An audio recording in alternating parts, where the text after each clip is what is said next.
Assalamualaikum warahmatullahi wabarakatuh.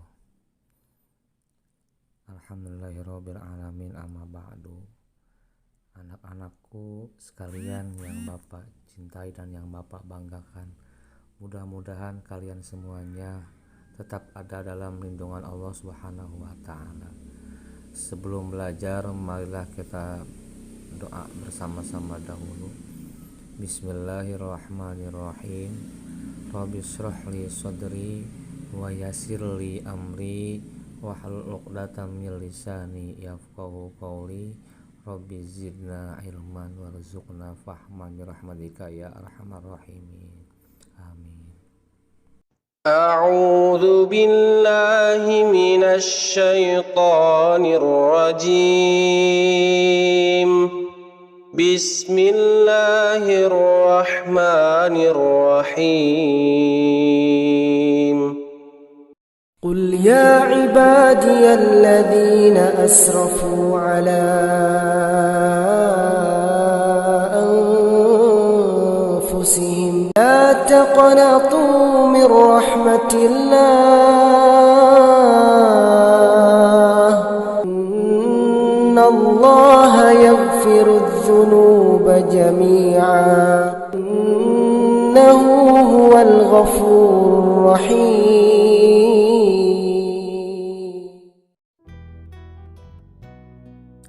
Dalam surat Az-Zumar ayat 53 bisa kita simpulkan bahwa yang pertama, kita harus optimis terhadap apa yang dijanjikan Allah Subhanahu wa Ta'ala kepada kita, dan jangan sekali-kali kita mempunyai sifat pesimis kepada Allah Subhanahu wa Ta'ala, karena Allah paling benci kepada makhluk yang selalu suudzon terhadap Khaliqnya. Dan yang kedua, meski Allah Maha Pengampun, manusia itu tidak boleh meremehkan dosa. Yang ketiga, melakukan introspeksi diri atas segala hal-hal yang dilakukan. Dan giat dan bersemangat dalam bersekolah agar cita-citanya tercapai, tekun dalam melaksanakan tugas yang diamanahkan terhadap dirinya, membiasakan diri untuk tidak lagi bergantung kepada orang tuanya, dan berinisiatif untuk membereskan hal-hal yang tidak ada tempatnya. Jangan lagi kita bergantungkan diri, membiasakan diri kepada orang tua. Dengan contoh, makan diambilkan, baju dicucikan, itu kita sudah tidak boleh, karena orang tua kita itu sudah sangat besar jasanya kepada kita. Dan tekun melaksanakan tugas yang diamanahkan kepada kita. Kalau kalian sebagai murid, tekun melaksanakan tugas dari guru. Kalau ingin cita-cita kalian tercapai, minta doa dari orang tua, minta doa dari guru, dan laksanakan apa tugas yang guru berikan kepada kalian. أعوذ بالله من الشيطان الرجيم بسم الله الرحمن الرحيم وأن ليس للإنسان إلا ما سعى وأن سعيه سوف يرى ثم يجزاه الجزاء الأوفى وأن إلى ربك المنتهى.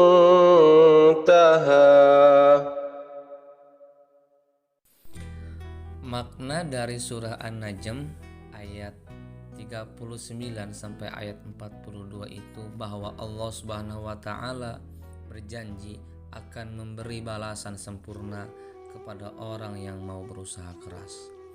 Di sini bisa kita kutip bahwa Allah tidak mungkin mengabulkan doa satu hambanya bila mana hambanya itu tidak berdoa kepada Allah Subhanahu wa Ta'ala. Kalau kita berusaha keras, bersungguh-sungguh, yakin dan pasti semua cita-cita yang kita inginkan bisa tercapai. Dan makna yang kedua, setiap usaha atau ikhtiar untuk memenuhi kebutuhan hidup hendaknya diawali dengan niat karena Allah Subhanahu wa taala semata, bukan karena yang lainnya. Makna yang ketiga, Allah Subhanahu wa taala akan mengaruniakan pahala berlipat ganda kepada mereka yang mau berikhtiar sesuai keahliannya dan tidak terpangku tangan, dan pahala tersebut akan menjadi bekal meraih kebahagiaan di akhirat, dan amal soleh yang telah mereka lakukan akan dibalas dengan surga. Surga itu merupakan balasan sempurna dari Allah Subhanahu wa taala bagi hamba-hambanya yang soleh. Dan seterusnya, usaha kerja keras atau ikhtiar dilakukan untuk memperoleh kebahagiaan dunia dan akhirat. Kebahagiaan dunia harus disertai dengan ikhtiar, kerja keras. Begitu juga kebahagiaan akhirat disertai dengan ikhtiar, kerja keras, ibadah kepada Allah, dan menjalankan perintah-perintah Allah dan meninggalkan segala larangan-larangan Allah Subhanahu wa taala.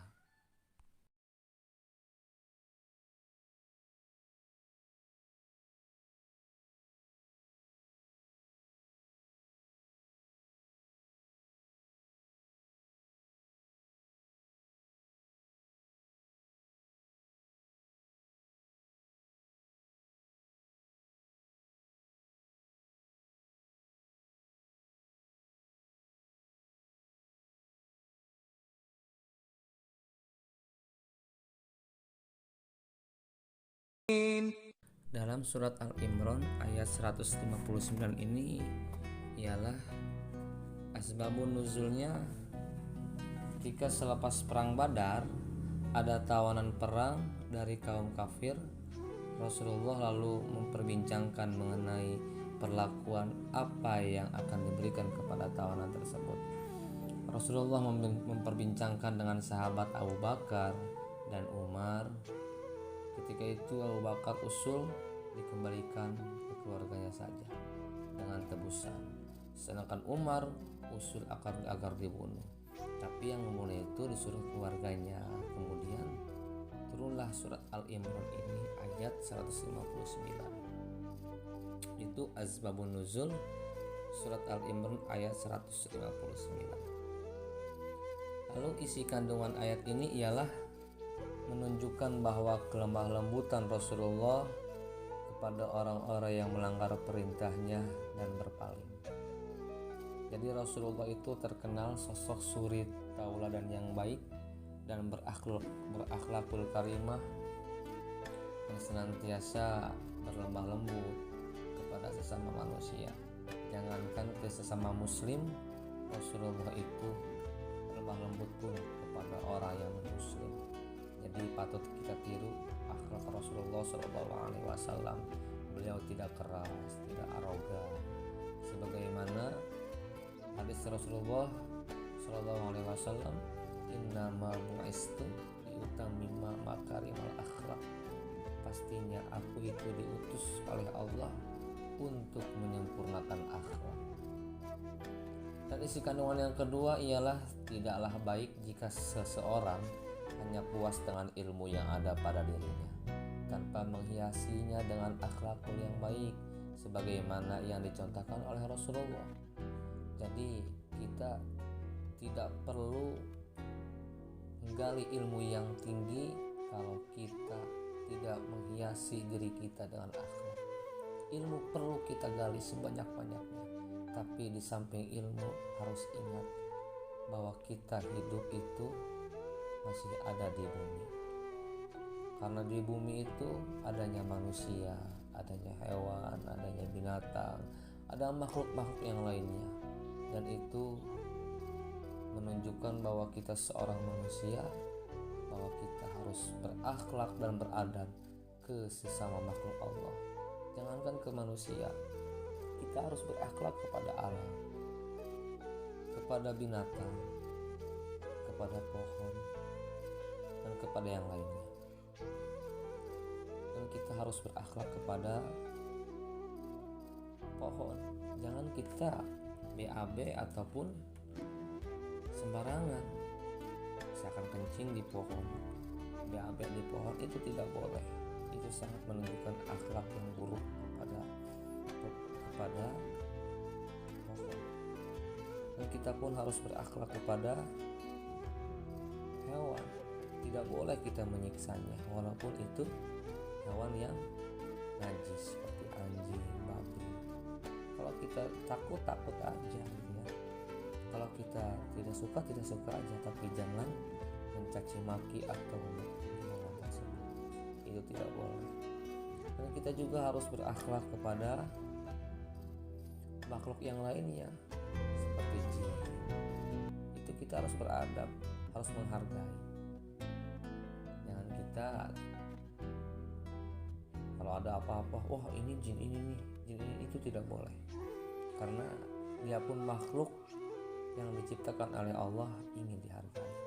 Dan kita pun sebagai manusia, laqad khalaqnal insana fi ahsani taqwim, kita diciptakan sebagai manusia yang sempurna.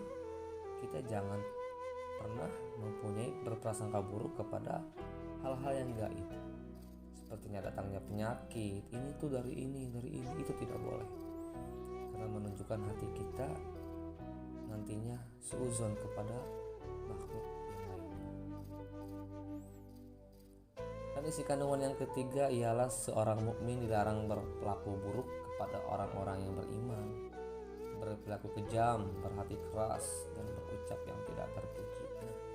Disinilah kelemahan kita di zaman sekarang, bahwa kita seorang mukmin sudah hilang kata-kata yang lemah lembut, malah kata-kata yang zaman sekarang diucapkan yang tidak mencerminkan seperti Rasulullah SAW.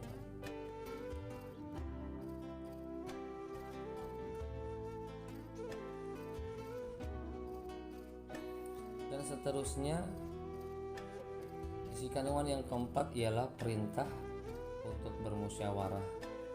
Allah memerintahkan bermusyawarah sehingga memberinya petunjuk yang lebih baik.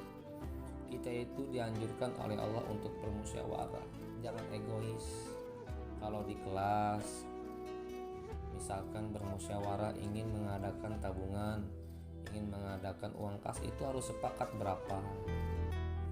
Kalau kesepakatannya segitu ya segitu. Jadi Rasulullah itu diperintahkan oleh Allah untuk bermusyawarah. Itu petunjuk yang baik. Walaupun dia ilmunya tinggi, walaupun dia akalnya tinggi ataupun pintar, tetap kita harus bermusyawarah. Isi kandungan yang kelima ialah Allah memerintahkan agar bermusyawarah karena sesungguhnya manusia sekalipun dia telah mencapai derajat akal yang paling tinggi, sesungguhnya mereka masih butuh dengan ide-ide orang lain. Memang betul, manusia itu walaupun akalnya tinggi, pintar, sekalipun dia sering mendapatkan juara kelas ataupun ranking yang tinggi, tetap dia harus menerima pendapat orang lain, ide-ide orang lain. Walaupun orang itu bodoh, tetap kalau idenya itu masuk akal, idenya itu positif, kita ambil. Karena ilmu itu ada di kamu, gak ada di saya, gak ada di saya, gak ada di kamu. Itu namanya pendapat. Jadi kita jangan egois dalam pendapat kita pribadi. Terus bagaimana setelah kita membaca isi kandungan? Jadi ada perilaku yang mencerminkan hal semangat dalam surat Al-Imran ini, ayat 159. Yang pertama, kita harus berperilaku lemah lembut. Kepada siapa? Kepada sesama manusia. Jangan berbicara kotor. 2, berjiwa mudah memaafkan.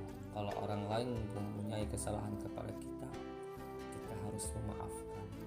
Walaupun tidak dalam hati, setidaknya bisa melegakan dalam hati orang lain, dalam mulut pun tidak apa-apa. Yang penting kita sedikit-sedikit belajar memaafkan kesalahan orang lain.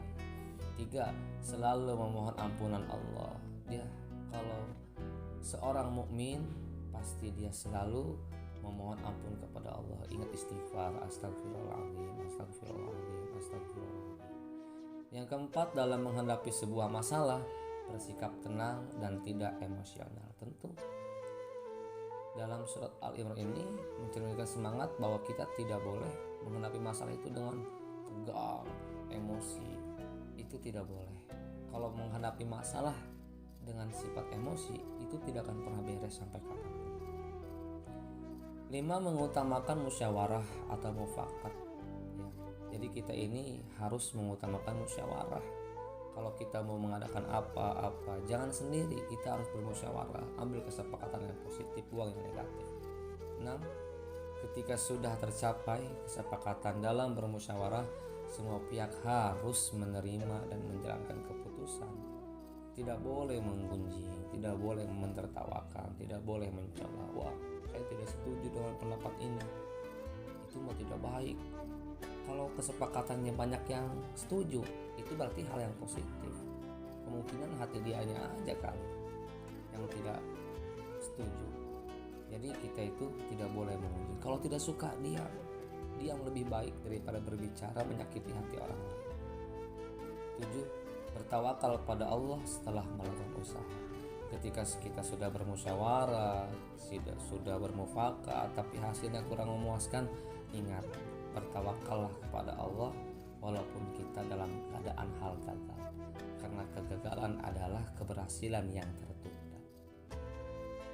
Mungkin hanya ini yang Bapak bisa dapat sampaikan, dan mudah-mudahan bermanfaat untuk kalian semua. Mudah-mudahan kita semuanya tetap ada dalam lindungan Allah Subhanahu wa taala. Amin ya rabbal alamin. Wassalamualaikum warahmatullahi wabarakatuh.